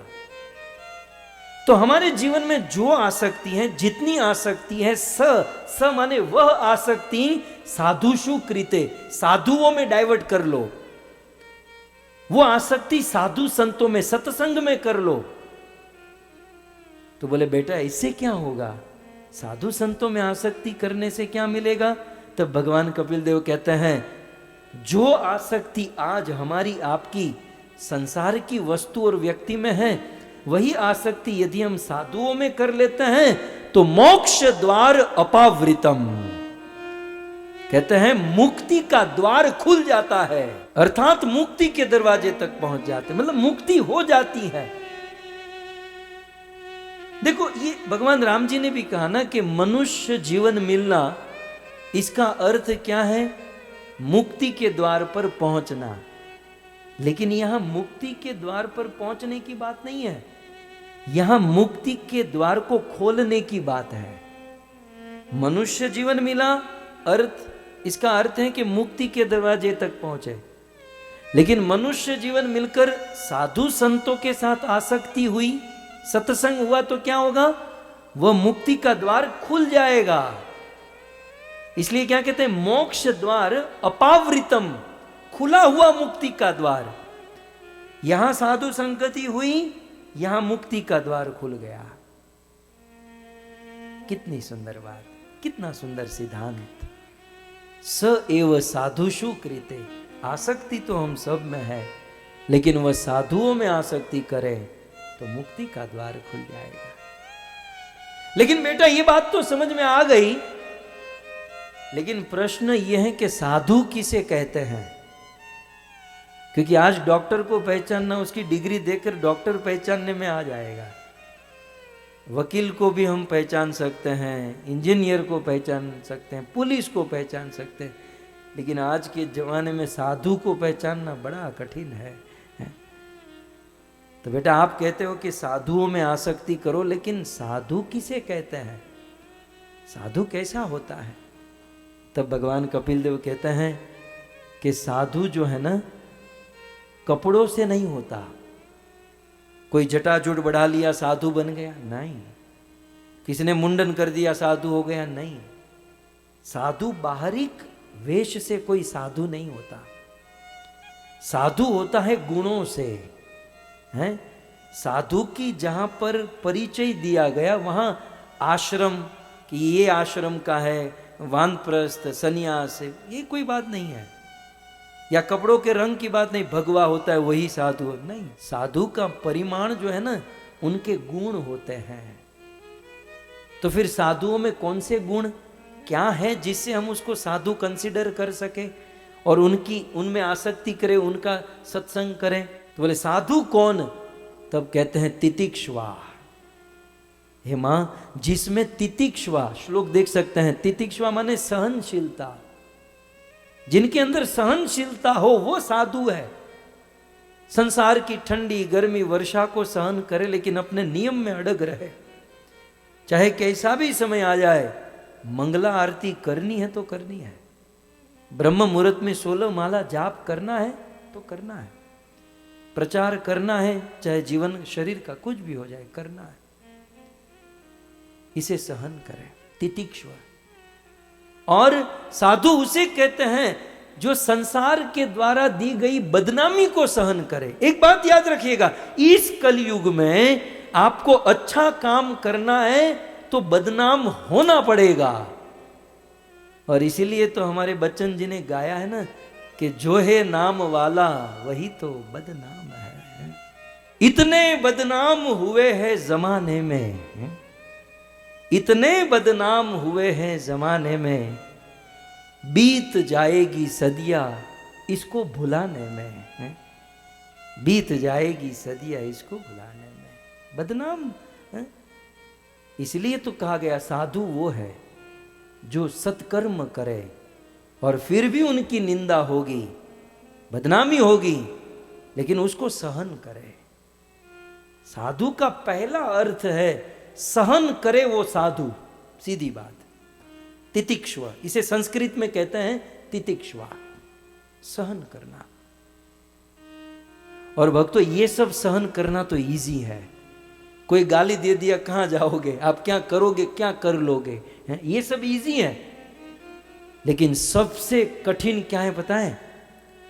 दूसरों के द्वारा दी गई प्रशंसा को सहन करना। दूसरों के द्वारा जो बखान होता है, जो प्रशंसा होती है, उनको सहन करना सबसे बड़ी बात है। हमारा क्या ना, एक तो साधु जैसा कुछ, मैं मेरी बात कर रहा हूं, साधु जैसा कुछ होता नहीं है। और फिर 2-5 चेले 2-5 मिल जाते हैं, अरे प्रभु आप तो बहुत अच्छा बोलते हो, बहुत अच्छा गाते हो, तो हम तो अंदर से मान ही लेते हैं कि भाई हाँ, हम तो बस प्रभुपाद के बाद मेरा फोटो लगने वाला है, या 12 महाजनों के बाद 13वां मैं ही हूं। कोई यदि प्रशंसा करे तो उसको सहन करना। सहन करना माने उसको स्वीकार न करना, उस प्रशंसा को अपने गुरु की ओर डाइवर्ट कर देना। मेरा क्या है, जो भी है गुरुदेव का है, प्रभुपाद का है, वेदव्यास का है, वहां डाइवर्ट। ये बहुत बड़ी जॉब। ये साधु एक भी प्रशंसा एक्सेप्ट कर ली, वहीं से साधुता हमारी खत्म हो जाती है। अब क्या क्या बताए, बहुत बड़े बड़े सब्जेक्ट हैं, लेकिन भगवान कपिल देव कहते तितिक्षव, हे माँ जिसमें सहनशीलता हो। वो संत नामदेव के विषय में जानते ना, चंद्रभागा में स्नान करने गए और स्नान करके, ठंडी का दिन था, बिल्कुल दिसंबर की ठंड थी, बर्फीला जल, मुश्किल से स्नान किया। तब तक तो विठल जी का दर्शन करने गए। अब तीसरी मंजिल पर एक यवन खड़ा था और उसको क्या सूझी, सुबह सुबह ब्रश कुल्ला कर रहा था तो गड़ गड़ गड़ करके नामदेव पर थू ऐसे कर दिया। बेचारे नामदेव जी, ऊपर से थूका, नामदेव जी के ऊपर कोगला गिरा। नाम जी ने कहा चलो बेचारे को गलती हो गई। फिर से वो बर्फीले चंद्रभागा में स्नान किए, हू करके कांपते हुए आ रहे थे। तब तक तो वो तो ऊपर अभी भी खड़ा था, मुंह में पानी, कोगला करके गड़गड़ करके वो फिर से मार दिया। फिर से बेचारे संत नामदेव या एकनाथ जी थे, फिर से बिगड़े, फिर से स्नान करने। 2 बार 3 बार 4 50 बार बेचारे स्नान करके आए और ये 50 बार थूका। अब थूकने वाला भी थक जाएगा, कितना वो स्पीड करेगा। तो 50वीं बार जब वो थूका, फिर भी नामदेव कुछ नहीं बोले। वो मुसलमान, ये यवन तीसरी मंजिल से नीचे उतरा और संत नामदेव के चरणों में गिर गया। क्षमा करना महाराज, मैं 50-50 बार आपके ऊपर थूका, लेकिन आप एक बार भी क्रोध नहीं किए, आप एक बार भी मेरे को कुछ नहीं कहे। तब नामदेव जी ने कहा आप मेरे पांव मत छुओ, प्रणाम तो मुझे आपको करना चाहिए। बोले आप मुझे प्रणाम, अपराध मैंने किया है और आप मुझे प्रणाम करोगे। संत नामदेव जी ने इतना ही कहा कि इस ठंडी के दिनों में चंद्रभागा में एक बार स्नान करना मुश्किल है, लेकिन तेरी कृपा से आज मैं 50 बार स्नान किया, कृपा तो तेरी है। कहीं ना कहीं संसार वाले हमारी बदनामी करें, संसार वाले हमारी प्रशंसा करें, उसे सहन करने की ताकत होनी चाहिए। संत नाम कहने का अर्थ तितिक्षव साधु का प्रथम गुण है मां। साधु का दूसरा गुण है कारुणिका, करुणता, हृदय में करुणा होनी चाहिए, वो साधु है। सहनशीलता हो, करुणा हो। अब यहां ये सब निकल जाते हैं, मैं धर्म के नाम नहीं लूंगा, लेकिन जो लोग कहते हैं ना एनिमल हैव नो सोल, अंडे खाओ, रोज संडे हो या मंडे, अब जो बड़े बड़े साधुओं के चोले पहनकर ये मांस खाने की आज्ञा देते हैं और खिलाते हैं और अपने आप को धर्म के प्रचारक, धर्म के नेता मानते हैं, वो वास्तव में साधु नहीं है। क्योंकि साधु का गुण है करुणा, संसार के छोटे बड़े सभी जीवों के प्रति करुणा हो, उसे साधु कहते हैं। एक साधु चींटी भी नहीं मारता, गाय और बकरे आदि को मारने की बात तो बहुत दूर है। साधु का तीसरा गुण सुहृद, साधु सुहृद होता है। सुहृद माने वेल विशर, सुहृद माने सबका वेल विशर, सबका भला करने की भावना साधु की होती है। और कहते हैं सर्वदेही नाम, ऐसा नहीं कि जो मेरे वाले हैं उसी का भला हो, सर्वदेही नाम सुहृद, श्लोक में देख सकते हैं। सभी जीवों के प्रति कल्याण की भावना जिसमें हो वो साधु। साधु कौन है? दूसरी लाइन में आ जाए अजात शत्रवः, जिसका कोई शत्रु न हो, अजात शत्रु। जैसे इतिहास में धर्मराज युधिष्ठिर, युधिष्ठिर का कोई शत्रु नहीं था। युधिष्ठिर कभी भी अपने मन में किसी को शत्रु माने ही नहीं। आप कहोगे तो फिर युद्ध क्यों किया? अरे युद्ध दुर्योधन ने किया, युधिष्ठिर ने थोड़ी किया। दुर्योधन युधिष्ठिर को शत्रु मानता था, लेकिन युधिष्ठिर अपनी ओर से, एक बार दुर्योधन को किसी ने बंदी बना लिया, तब युधिष्ठिर महाराज को पता चला, तो युधिष्ठिर ने अपने भाइयों को कहा अर्जुन, नकुल, सहदेव, भीम चलो चलो दुर्योधन को छुड़ाने के लिए। अरे भैया वो तो हमारा द्वेषी है, वो तो हमारा द्रोही है, मरने दो ना उनको। तब धर्मराज युधिष्ठिर ने बहुत सुंदर बात कही कि वाले हम भाइयों में जो भी है, हम भाइयों में जो भी है, लेकिन दुनिया वालों के लिए हम 5 नहीं, हम 105 है। हम भले मतभेद मनभेद चल रहे हो हमारे अंदर, लेकिन जहां दुनिया के सामने खड़ा होना है तो हम 5 नहीं, हम 105 हैं, याद रहे। और फिर पांडवों ने उनको छुड़वाया। कहने का अर्थ अजात शत्रु, साधु वो है जो किसी को अपना शत्रु न माने। शांत, साधु वो है जिनकी प्रत्येक इंद्रिया शांत, शांत माने इंद्रिय के विषय भोग के प्रति आसक्त न हो। साधव, साधु वो है जो सरल है, बिल्कुल सिंपल हो, वो साधु है। साधु भूषण, साधु वो है जो शास्त्रों का आचरण अपने जीवन में करता है। साधु की भावना क्या होती है? बहुत सुंदर कहते हैं, मयि अनन्येन भावेन भक्तिम कुर्वन्ति वै दृढ़ाम। साधु वो है जो अनन्य भाव से, अनन्य माने न अन्य, कृष्ण तो कृष्ण, राम तो राम, जिसको माना उन्हीं को ठाना, तो अन्य कोई नहीं, मतलब एक शुद्ध भक्ति, केवला भक्ति। तो अनन्य भाव से भक्तिम कुर्वन्ति, अनन्य भाव से भक्ति करता है। और दूसरी लाइन में मत कृते, कभी कभी मुझ कृष्ण के लिए त्यक्त कर्माण, वो अपना कर्म त्याग देता है। समय आने पर मुझ कृष्ण के लिए वो अपना कर्म त्याग दे। अरे कर्म छोड़ो, त्यक्त स्वजन बांधवा, जरूरत पड़ने पर, समय आने पर साधु वो है जो अपने स्वजन और अपने बंधु बांधव तक को त्याग देता है। किसके लिए? मत कृते, मुझ कृष्ण के लिए। यह है साधु की परिभाषा है। तजो पिता प्रहलाद विभीषण, बंधु भरत महतारी है। प्रहलाद ने अपने पिता को त्यागा, विभीषण ने अपने भाई को त्यागा, भरत ने अपनी मां को त्यागा, बलि ने अपने गुरु को त्यागा, ब्रज की वनिताओं ने अपने पति तक को त्याग दिया, शबरी ने अपने समाज को त्याग दिया। किसके लिए? मत कृते, मुझ कृष्ण के लिए। और इन ये सब त्यागे और फिर भी भये मुद मंगलकारी, सब मंगल को प्राप्त हो गए, कल्याण को प्राप्त हो गए, क्योंकि मेरे लिए किया ना। साधु ये है। अच्छा, साधु का कार्य क्या होता है? ये तो गुण है।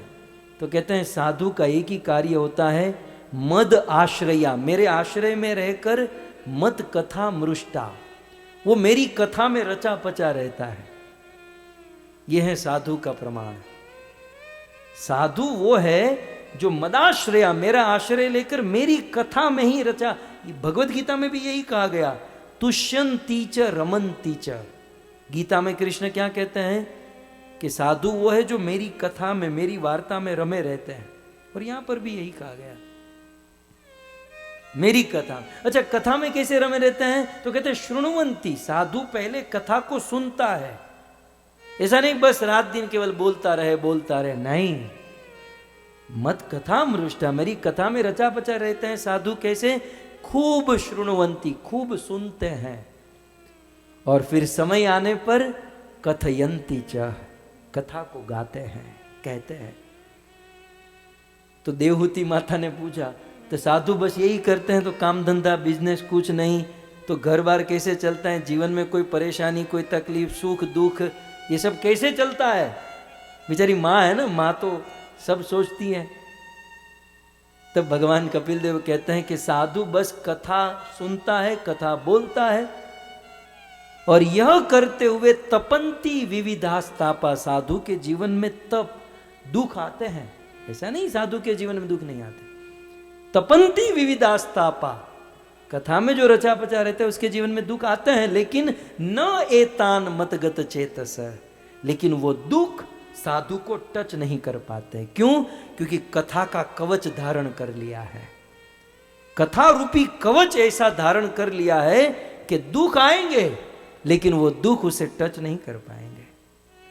वो तो बिल्कुल 8 पहर आनंद ही आनंद में रहेगा। आनंद संत फकीर करे, आनंद संत फकीर करे, जो आनंद संत फकीर करे, जो आनंद संत फकीर करे, वो आनंद नाही अमीरी में, वो आनंद नाही अमीरी में, सुख दुख में समता साथ रहे, सुख दुख में समता साथ रहे, वो खौफ नहीं जागीरी में, जो आनंद संत फकीर करे। कहते हैं तपंती विविधास्तापा, कथा का कवच जिसने धारण किया है, हो सकता है उनके जीवन में दुख आए लेकिन वह दुख उसे टच नहीं कर पाएंगे। इसे कहते हैं संत, इसे कहते हैं साधु। और मां, ऐसे साधु का एसोसिएशन, ऐसे साधु की संगति करनी चाहिए, है ना। शुरुआत कहां से हुई थी? जो अटैचमेंट, जो आसक्ति संसार के लोगों में है वो साधुओं में करो। तो साधुओं का परिचय दिया और ऐसे साधुओं की संगति, फिर अंत में कहते हैं सताम प्रसंगान मम वीर्य संबित। ऐसे साधुओं की जब संगति करोगे ना तो केवल एक ही चीज होगी, सताम प्रसंगान, ऐसे साधुओं की संगति करने से मम वीर्य संवेदो, मेरी कथा होगी, मेरी गुण रूप लीला की चर्चा होगी। और मेरी कथा भवंती रित कर्ण रसायणा कथा, मेरी कथा जो है ना कृष्ण कथा, रीत और कर्ण के लिए रसायन है। वो हृदय को भी आनंद देती है, कर्ण को भी आनंद देती है। और तज्जोषणादा अपवर्ग वर्तमनी, यदि उस कथा को निरंतर सुना जाए, ऐसे साधुओं की संगति निरंतर की जाए, तो क्रमशः श्रद्धा उत्पन्न होती है, रति उत्पन्न होती है, भक्ति उत्पन्न होती है। और फिर अंत में अपवर्ग वर्तमनी, अपवर्ग माने वैकुंठ, भगवान के धाम की प्राप्ति हो जाती है। इसलिए है मां, आपको सताम प्रसंगान, ऐसे साधुओं की संगति करनी चाहिए। जब इस प्रकार का उपदेश माता देवहूति ने सुना, माता देवहूति का मन पूर्ण रूप से भगवान में लगा, संतों की संगति में लगी, उनकी आसक्ति दूर हुई, चिंता दूर हुई, शांत हुई। और अब तो भगवान कपिल देव गंगा सागर चले गए और जीवन धन्य हो गया। और तब मैत्रेय मुनि ने अंत में कहा कि य इदम शृणोति, यदि इस प्रसंग को कोई सुनता है, कोई किस, कपिल मुने, कपिल भगवान के इस प्रसंग को, तो भगवती कृतधि सुपर्ण केता उपलभते भगवत पदार विंदम, भगवान में प्रीति प्राप्त कर लेता है और गरुड़ ध्वज भगवान के चरण कमल को वो पा जाता है। तो इस प्रकार से भागवत का ये छठा प्रसंग और छठा श्रुति फल आज हम सब ने श्रवण किया। समय हो चुका है तो यहीं पर विराम करते हैं और आप सभी भक्तों को भूरी भूरी धन्यवाद देते हैं कि बड़े भाव से, श्रद्धा से कथा का श्रवण कर रहे हैं। और विशेष धन्यवाद हमारे यजमान परिवार श्रीमती रामवती जी, राजेश प्रभु, सुमन माता, संजय जी, सरोज जी, नरेश जी, सीमा जी और ये सारे बच्चे, आर्यन, मयंक, दिव्यांश, अंशिका, नारायण, हरि, प्रिया, नव्या, आप सभी भक्तों को भूरी भूरी धन्यवाद कि आपके सहयोग से आज हजारों लोग इस कथा का लाभ ले रहे हैं। आइए चौथे दिन के इस सत्र को जय जयकार के साथ हम विराम करें। ग्रंथराज श्रीमद् भागवतम महापुराण की, श्री कृष्णचंद्र भगवान की, जगत गुरु श्रील प्रभुपाद के, निताय गौर प्रेमानंदे। जय जय श्री राधे, जय जय श्री राधे, जय जय श्री राधे श्याम।